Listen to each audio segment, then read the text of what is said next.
Before YouTube, there was Newgrounds, where a bunch of kids brought their ideas to life with cartoons. If this can be considered animation, then I was one of those kids trying to make something special for people to watch on the internet. Let's take a look at one of my first videos, The Great Yoshi Migration, uploaded on December 1st, 2003.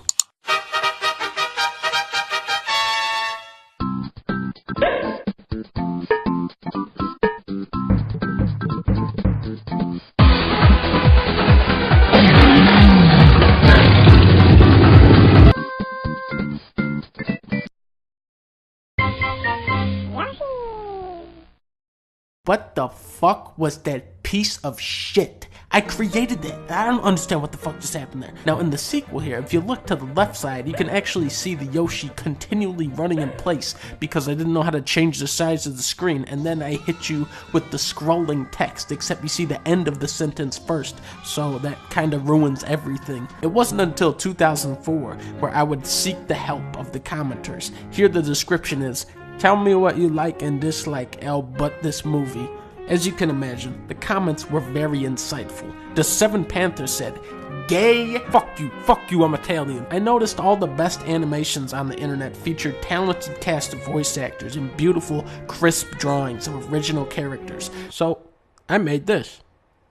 Critics were blown away by my ultra-realistic drawing of Yoda, but that's not even the impressive part. Watch this. When I start, he said, "Monday, true story it is." Then when the goblin tried to steal my Butterfinger. Did you hear what happened there?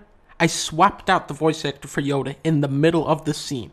And you're only gonna get that kind of professionalism from a guy like me. Needless to say, people loved it. They said it was the best thing they'd ever seen, so I knew with the sequel, I would have to up the ante. I'm a Yoda! Die! Avenge my father's death. Now I have to put a disclaimer on this next part because no man, woman, or child should ever see this in their entire life. Please, everyone, turn this off now and leave. For the love of God, just please. It's always fun at the F-U-C-K. It's always fun at the F-U-C-K. This is a parody of the song by the Village People, except I swapped out the letters YMCA for fuck. I have to put an additional disclaimer here because what you are about to hear can never be unheard. Please turn the video off. When you walk in the streets and a ninja jumps down, you say to his face, "Hey yo, fuck you, man, I'm not F-U-C." If anyone still viewing this has the technology, I am willing to go back in time and assassinate my own self before this was uploaded. Alright, one more. Just one more. Now this is one of my oldest masterpieces called Up My Ass. Here we go. Hey Bob, hey, why don't you tell me the old story of when you bought that frog fucking thing on your fucking head, why don't you?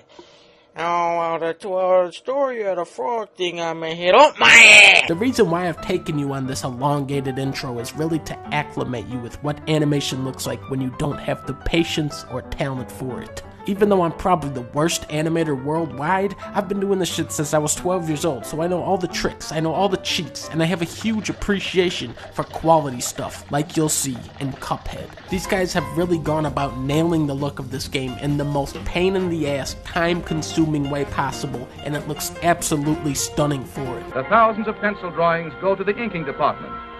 Here, hundreds of pretty girls, in a comfortable building all their own, well-lighted, air-conditioned throughout, cover the drawings with sheets of transparent celluloid. Every single boss is this impossible combination of precisely detailed drawings and fluid animation. Let's just slow this down a little and look at how many times they had to draw this flower guy on the right here. 1, 2, 3, 4, 5, 6, 7, 8, 14, 15, 16, 17, 18, 19, 20, 24, 25, 26, 27, 28, 32, 33, 34, 35. Okay, now let's just play that back real quick. In 2.5 seconds, they had to draw that flower guy 35 different times. This is why you should never be an animator. In general, these boss fights are around 2 minutes long, and I'd assume in that time you'll see around 300 different frames of animation per boss. That means 300 times drawing, inking, and coloring the one guy over there. For this reason, the art direction of Cuphead has been universally praised. The difficulty of the game, however, has come under some criticism. And to be completely honest, I am not the best guy at video games. I can't beat Castlevania, I can't beat Punch-Out, and I especially can't beat Contra, okay? And the first thing you need to know about Cuphead is that this game is a fucking dickhead. I'd say it's right on the border of complete horseshit and go fuck yourself. In a game where every millisecond counts, the frame-by-frame animation is a perfect match. The player is forced to carefully observe the boss while attempting to dodge 50 projectiles at the same time. The genius part is, because the bosses are so detailed, the way they telegraph their attacks can range from incredibly obvious to frustratingly subtle, while still being fair. On the other hand, there is a level of randomness in a couple boss fights that can sometimes cheat the player out of a hit, usually with attacks that are kind of disconnected from what the boss is visually doing. Also, some of these upgrades feel more like downgrades to me. Steam says it took me 13 hours to beat this game, so 7 hours on this dumb fucking dragon, 4 hours on this piece of shit Bumblebee boss, and then the rest of the game was probably about an hour long. Persistence is the key word. Going back to Newgrounds, there were so many moments when I was a kid that I thought I had something really special. I worked so hard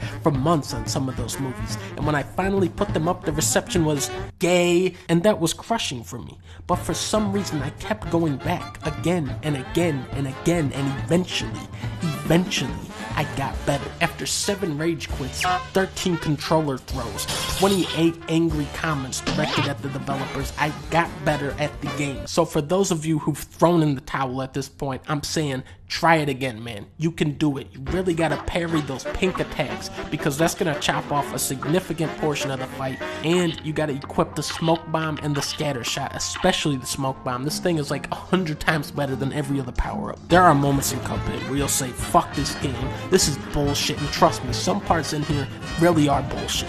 But there's so much love put into these boss fights that you can't just walk away. You gotta see it all, you gotta beat it all, and you gotta buy my new hot dogs. I give Cupfoot a 4 out of 5.